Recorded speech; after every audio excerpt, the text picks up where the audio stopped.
What if the greatest love story ever told didn't end in death, but in defiance? What if Romeo and Juliet chose love over fate, courage over fear, and marriage over tragedy? Stay with us, because what you're about to witness rewrites destiny itself. If you believe love should always fight back, hit subscribe, turn on notifications, and step into a world where passion dares to survive. This isn't just a story, it's a rebellion of the heart. Verona wakes beneath a pale gold sunrise, the kind that promises hope while hiding danger, and in the narrow streets where old grudges breathe like ghosts, Romeo Montague walks as if the world has finally revealed its secret to him, for love has rewritten his pulse and given his name meaning again, and far above him in a stone house divided by hatred, Juliet Capulet presses her hand to her chest, feeling the same invisible pull, the same certainty that what began in a single stolen glance at a masquerade has now become destiny refusing to be denied, and when they meet in the orchard as dawn fades the stars, there is no poetry spoken, no hesitation left, only the raw truth that love has arrived too fiercely to be turned away, and Romeo swears he will not let the ancient war between their families decide their ending, not today, not ever, and Juliet, braver than the legends ever said, tells him she would rather risk everything than live safely without him,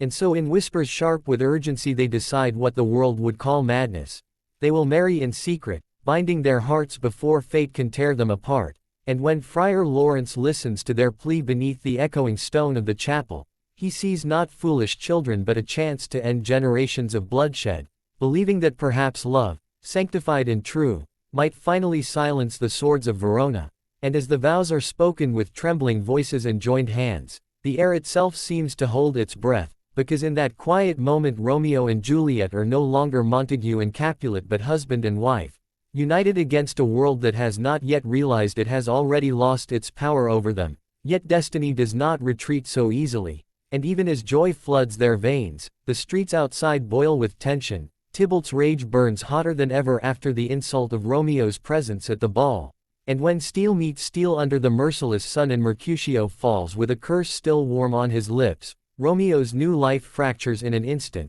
torn between the man he was and the husband he has become, and when he strikes Tybalt down, it is not hatred that guides his hand but grief, shock, and the cruel knowledge that peace has slipped further away, and exile is declared, ripping Romeo from Verona and from Juliet's arms just hours after they became one, and the night they spend together is soaked in urgency and tears, their love burning brighter because it knows it is about to be tested, and Juliet, left behind in a house that suddenly feels like a prison, is forced into another nightmare when her parents, blind with authority and fear, command her to marry Paris, a match that would erase her truth and bury her soul alive, and as pressure mounts and the walls close in, Juliet chooses courage once more, seeking the friar's desperate plan, a potion to fake death, a gamble so dangerous it makes her hands shake. Yet she drinks it anyway because living without Romeo would be the true death, and when the news spreads of Juliet's lifeless body, Verona mourns, but tragedy nearly wins when the message meant to save them never reaches Romeo,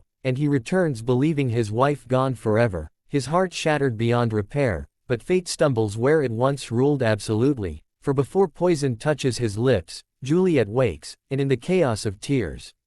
and disbelief, love interrupts death itself, and they flee together into the night, abandoning names, families, and the city that tried to destroy them, carrying nothing but each other and the vow they made in secret. And as Verona wakes to the scandal that the dead have risen and the lovers have vanished, the ancient feud collapses under the weight of its own cruelty, leaving behind silence, regret, and the truth too late realized, that love had tried to save them all, and somewhere beyond the hills, in a small sunlit town where no one knows their names, Romeo and Juliet begin again, married, scarred, but alive, choosing every day to love in defiance of the fate that once promised them only a beyond the last hill of Verona, where the bells no longer chase them and the names Montague and Capulet dissolve into dust. Romeo and Juliet move like fugitives reborn, breathless not from fear alone but from the shock of survival itself, because love was never meant to outrun death, and yet here they are, alive, married, and carrying the weight of a miracle too fragile to speak aloud,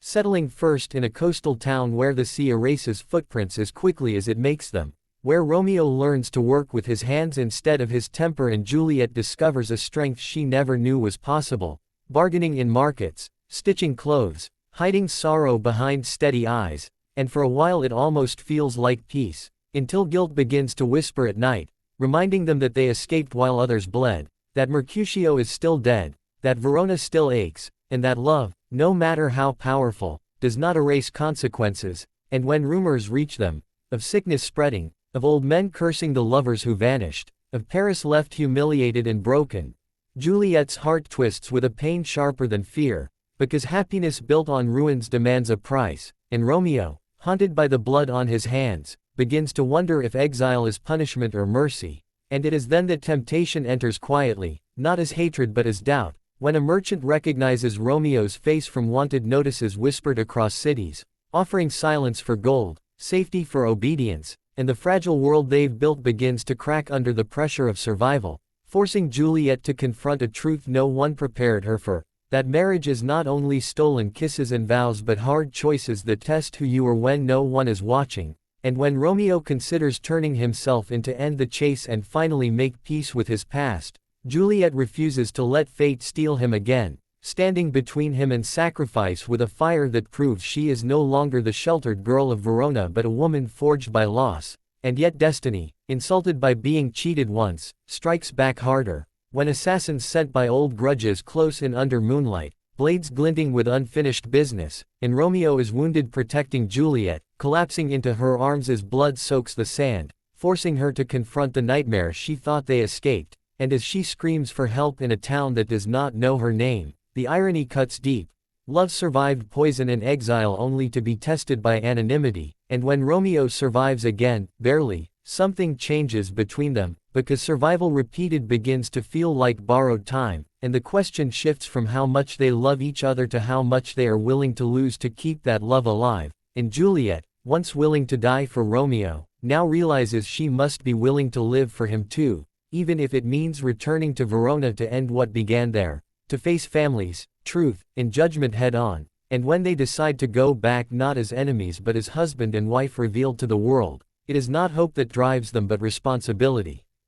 Believing that maybe love's final act is not escape but confrontation, and as Verona stirs once more under their approaching footsteps, unaware that the lovers it once buried alive are returning not as ghosts but as reckoning, the city stands on the edge of transformation, because this time, Romeo and Juliet are not running from fate, they are daring it to answer for what it tried to steal.